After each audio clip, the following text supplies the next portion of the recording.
Hello friends, स्वागत आहे तुमचं पुन्हा एकदा बाईट्स विथ प्रणू चॅनलमध्ये। मी आहे प्रणू आणि तुम्ही आपल्या चॅनलमध्ये पाहता फूड, कुकिंग आणि ट्रॅव्हल रिलेटेड व्हिडिओज।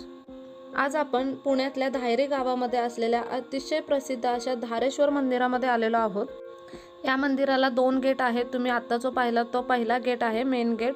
तो नेहमी बंदच असतो, फक्त सकाळी आणि संध्याकाळच्या वेळी उघडा असतो। मेन गेट पासून सरळ जाऊन डाव्या बाजूला गेले की दुसरा गेट येतो। हा गेट दिवसभर चालूच असतो, दुपारी सुद्धा हा गेट चालू असतो, त्यामुळे तुम्ही दुपारी सुद्धा या मंदिरात जाऊ शकता।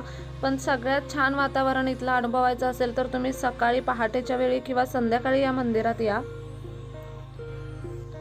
इथे तुम्ही पाहू शकता, इथून अशा पद्धतीने सरळ गेल्यावरती हा एक दुसरा गेट आहे। अतिशय मोठा आणि प्रशस्त गेट आहे हा सुद्धा। कडेला गाड्यांच्या पार्किंगसाठी जागा आहे, तुम्ही तुमच्या 2 व्हीलर 4 व्हीलर इथे इझिली पार्क करू शकता। इथे तुम्ही पाहू शकता, हा आजूबाजूचा पूर्ण परिसर आहे। अगदी मेन रोडला लागूनच हे मंदिर आहे। तुम्ही गुगलवरती जरी सर्च केलं की पुण्यामधल्या धायरीमधलं धारेश्वर मंदिर, की तुम्हाला गुगल मॅपमध्ये लगेच लोकेशन मिळून जाईल। तरी सुद्धा लोकेशन मी खाली डिस्क्रिप्शन बॉक्समध्ये देईनच।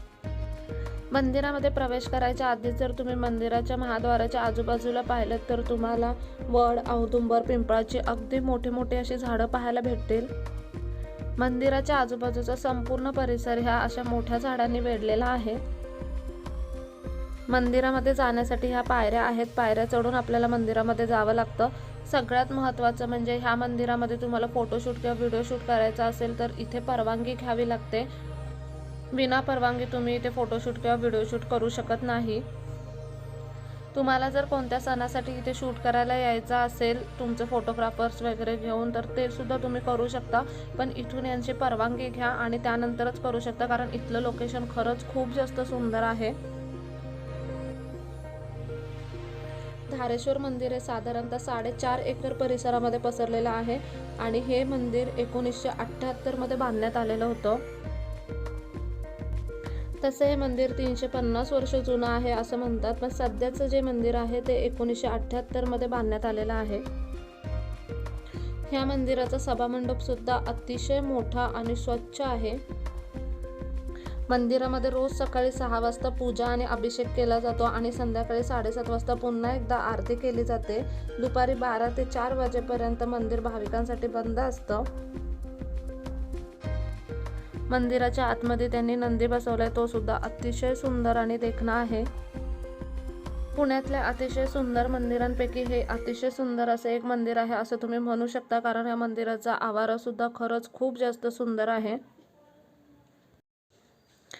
इथे ना धारेश्वराची मोठी यात्रा सुद्धा असते। जेव्हा इथे यात्रा असते तेव्हा या मंदिरामध्ये बरीच गर्दी असते। मंदिराच्या आतमध्ये गाभाऱ्यामध्ये तुम्हाला अगदी सुंदर असं शिवलिंग पाहायला भेटेल।